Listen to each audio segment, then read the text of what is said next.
हाँ, तो हमारे प्रिय छात्र छात्राओं, आप लोग कैसे हैं? हमें उम्मीद है कि आप लोग अच्छे ही होंगे और आपकी तैयारी अच्छी खासा से चलती होगी। तो चलिए, शंकर सर का आप लोगों को गुड इवनिंग और नमस्ते। चलिए, आज मैं 10 क्लास का प्राकृतिक आपदा एक परिचय, आपदा प्रबंधन यानी डिजास्टर मैनेजमेंट से कुछ क्वेश्चन लाया हूँ जो आपको देखना है। और आपदा से 5 क्वेश्चन कम से कम मिनिमम लिया जाता है। तो आप यदि आपदा को बढ़िया से, कुछ ही क्वेश्चन है, जैसे एक वीडियो बनाए और एक वीडियो होगा आपका, और ये 20 क्वेश्चन अभी है और 20-25 और होगा, तो मान के 40-45 में से आपका 5 लड़ जाता है तो मामूली नहीं है। इसको आप 1-2 बार पढ़ लेंगे, कोई दिक्कत नहीं होगी, यहीं से क्वेश्चन आएगा। कोई इधर उधर की बातों को किसी का नहीं सुनना है आपको। जब हम पे विश्वास किए आप लोग, तो मैं आपका साथ जरूर निभाऊंगा, तो ये याद रखिए। तो चलिए, पहला क्वेश्चन है, आपदा कितने प्रकार के होते हैं? तो माय डियर्स, आपदा 2 प्रकार के होते हैं। कितने प्रकार के होते हैं? 2 प्रकार के होते हैं। कितने प्रकार? 2 प्रकार। कौन कौन? प्राकृतिक आपदा और मानव निर्मित आपदा। प्राकृतिक आपदा और मानव निर्मित आपदा। प्राकृतिक आपदा वह आपदा होती है जो गॉड द्वारा या ईश्वरीय घटना होती है, तो उसे हम लोग प्राकृतिक आपदा कहते हैं। अगर मानव निर्मित आपदा की बात करें, जब मानव द्वारा घटित होती है, तो उसे मानव निर्मित आपदा कहते हैं। मानव निर्मित आपदा में आतंकवाद, आगजनी, चोरी, डकैती, हिंसा, ये सब आ जाते हैं। और अगर प्राकृतिक आपदा की बात करें, तो आपका हो जाता है बाढ़, भूकंप, सुनामी इत्यादि। ये सारी आपदाएं क्या है? आपका प्राकृतिक है। तो चलिए, प्राकृतिक आपदा कौन कौन है? तो आपको हमने अभी जस्ट बताया, भूकंप है, बाढ़ है, उसके बाद आपका सुनामी है, इत्यादि कर देते हैं, बहुत सारा है इत्यादि।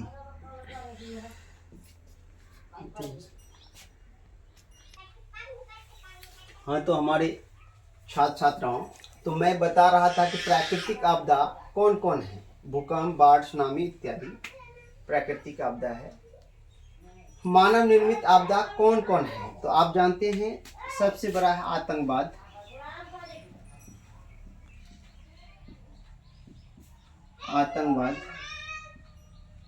उसके बाद है आपका आगजनी,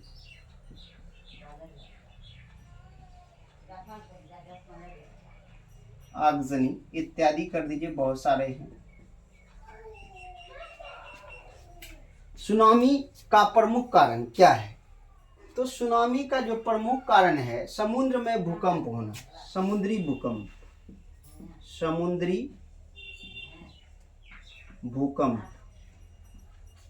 समुद्र में जब भूकंप आता है ना, तब सुनामी होता है माय डियर्स। समुद्री भूकंप को हम लोग सुनामी कहते हैं। और सुनामी में क्या होता है? समुद्र का पानी सूखे की ओर भागने लगता है और बड़ी ऊंचाई के रफ्तार से।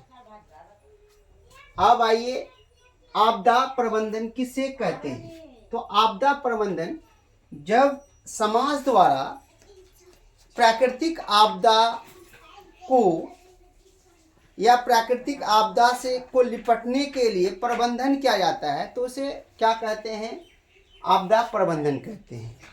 तो प्राकृतिक आपदा में समाज द्वारा प्रबंधन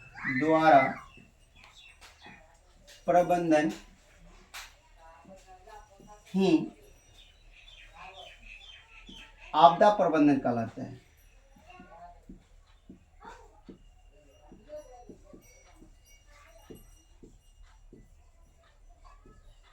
प्रबंधन कहलाता है। याद रखेंगे, प्राकृतिक आपदा में समाज द्वारा प्रबंधन ही आपदा प्रबंधन कहलाता है। बंगाल की खाड़ी का, या समाज, या आप सरकार भी कर सकते हैं, सरकार, समाज या सरकार। बंगाल की खाड़ी का चक्रवात किस महीने में भयानक होता है? ये अक्टूबर नवंबर में, याद रखेंगे, अक्टूबर और नवंबर, अक्टूबर नवंबर में भयानक होता है। बाढ़ प्रबंधन में किस बात पर सबसे अधिक ध्यान देना चाहिए?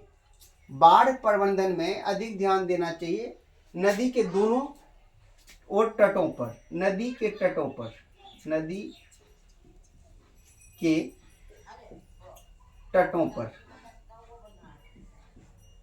क्योंकि नदी के तट टूट जाने से जान माल की बहुत हानि होती है, इसलिए नदी के तटों को ज्यादा ध्यान दिया जाता है बाढ़ प्रबंधन में। भारत का सूखा क्षेत्र किसे माना जाता है? तो ये पूर्वी राजस्थान, पूर्वी राजस्थान, पूर्वी राजस्थान। कौन सा क्षेत्र भूसंकलन से अधिक प्रभावित होता है? तो ये आप याद रखेंगे माय डियर्स, ये पहाड़ी क्षेत्र। तो पहाड़ी क्षेत्र अधिक प्रभावित होती है, जिसके अंतर्गत सिक्किम है और उत्तराखंड है, ये सब ज्यादा प्रभावित होता है। तो ये लिखिए पहाड़ी क्षेत्र, पहाड़ी क्षेत्र। इसके अंतर्गत आप लिख लीजिए सिक्किम,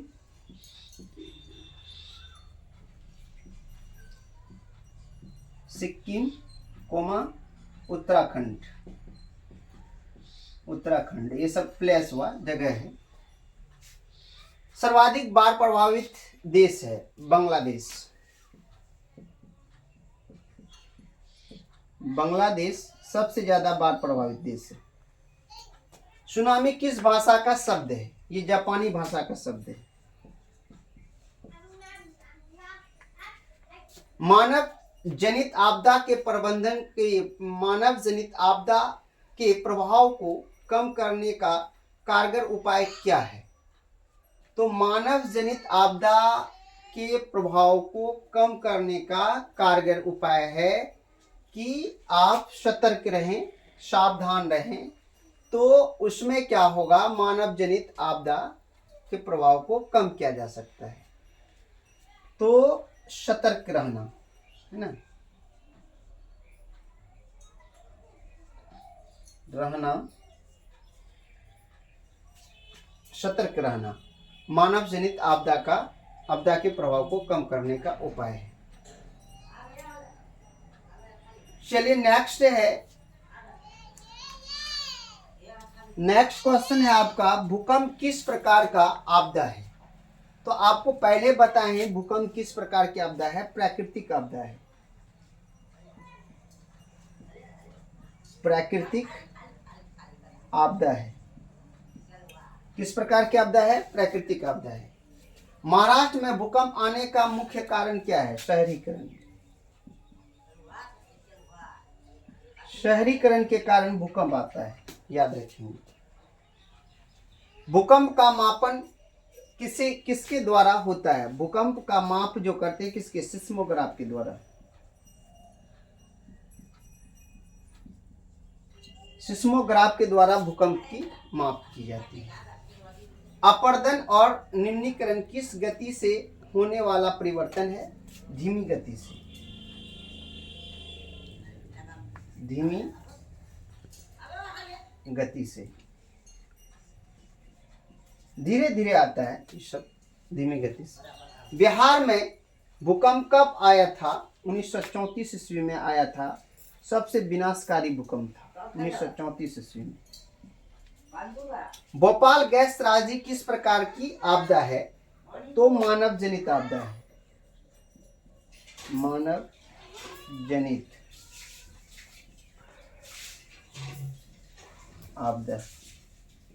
कैसा आपदा था? मानव जनित आपदा था। तो सुन लीजिए, भोपाल गैस त्रासदी 2-3 दिसंबर 1944 को हुआ था, याद रखिएगा। ये 1984 को हुआ था।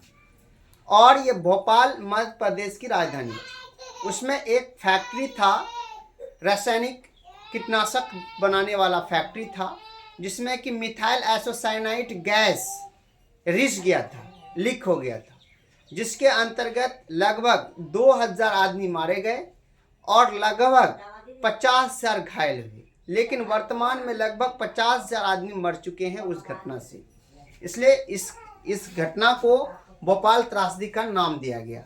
और ये कब घटा था माय डियर्स, याद सुन लीजिए फिर से, 2 दिसंबर की रात में, 3 दिसंबर दिन हो गया, 2-3 दिसंबर 1984 को, याद रखेंगे, यहां से क्वेश्चन आता ही आता है। अच्छा, भूसंकलन है। भूसंकलन का मतलब होता है कि आप जमीन का फिसलना, है ना, पहाड़ का गिरना, इसी को कहते हैं भूसंकलन। क्या कहते हैं? भूसंकलन है। तो भूसंकलन क्या है? प्राकृतिक आपदा है। क्या है? प्राकृतिक आपदा है। प्राकृतिक आपदा, प्राकृतिक आपदा है। नदियों में बाढ़ आने का प्रमुख कारण क्या है? नदी की तली में अवसाद का जमा हो जाना। नदी की तली में अवसाद का जमा हो जाना, जमा होना। वर्षा का अधिक होना, तटबंध का टूट जाना, तटबांध का टूट जाना, ये सब बाढ़ के प्रमुख कारण हैं। चलिए माय डियर्स, हमें विश्वास है कि आप लोग समझ गए होंगे। यह यदि कोई दिक्कत है आपको समझने में तो मैं एक बार और रिपीट करता हूँ, आप ध्यान पूर्वक सुनिए, कहीं जाना नहीं आपको, सुनिए, गौर से सुनिए, 2-3 मिनट लगेगा। आपदा कितने प्रकार के होते हैं? 2 प्रकार के होते हैं। प्राकृतिक आपदा कौन कौन है? भूकंप, बाढ़, सुनामी इत्यादि है। मानव निर्मित आपदा कौन कौन से हैं? आतंकवाद, आगजनी इत्यादि है। सुनामी का प्रमुख कारण क्या है? समुद्री भूकंप का होना।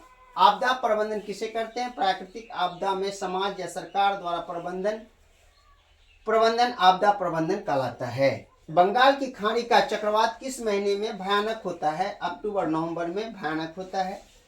बाढ़ प्रबंधन में किस बात पर सबसे अधिक ध्यान दिया जाता है? नदी के तटों पर अधिक ध्यान दिया जाता है। भारत का सूखा क्षेत्र किसे माना जाता है? पूर्वी राजस्थान को। कौन सा क्षेत्र भूसंकलन से अधिक प्रभावित होता है? पहाड़ी क्षेत्र, जिसके सिक्किम और उत्तराखंड आते हैं। और सर्वाधिक बाढ़ प्रभावित देश है बांग्लादेश, सबसे ज्यादा प्रभावित है बाढ़ से। सुनामी किस भाषा का शब्द है? जापानी भाषा का शब्द है। मानव जनित आपदा के प्रभाव को कम करने का कारगर उपाय क्या है? सतर्क रहना मानव जनित आपदा को कम करने का कारगर उपाय है। भूकंप किस प्रकार का आपदा है? प्राकृतिक आपदा है। महाराष्ट्र में भूकंप आने का मुख्य कारण क्या है? शहरीकरण। और भूकंप का मापन किसके द्वारा होता है? सिस्मोग्राफ के द्वारा होता है। आपदा और निम्नीकरण किस गति से होता है? होने वाले परिवर्तन है, तो ये धीमी गति से होने वाले परिवर्तन है। और बिहार में भूकंप कब आया था? 1934 में भयानक भूकंप आया था। भोपाल गैस त्रासदी किस प्रकार की आपदा थी? मानव जनित आपदा था। भूसंकलन है, ये प्राकृतिक आपदा है। नदियों में बाढ़ आने का प्रमुख कारण क्या था? नदियों की तली में अवसाद का जमा होना। माय डियर्स, आप लोगों को बिल्कुल समझ में आ गया होगा। यदि कहीं दिक्कत है और इससे संबंधित कोई वीडियो चाहिए तो आप कमेंट सेक्शन में जा कर के कमेंट करें और हमें बताएं कि इस तरह के वीडियो और चाहिए सर। तो इसके लिए मैं आपको तहे दिल से शुक्रिया कहूँगा या धन्यवाद देता हूँ कि आप इस तरह के गाइडलाइंस देंगे। और वीडियो अगर पसंद आ जाए तो लाइक ज़रूर करेंगे और दोस्तों में शेयर ज़रूर करेंगे। चैनल पर नहीं है तो चैनल को सब्सक्राइब कर लीजिए। इसी के साथ अपनी वाणी को मैं विराम देता हूँ। जय हिंद, जय भारत।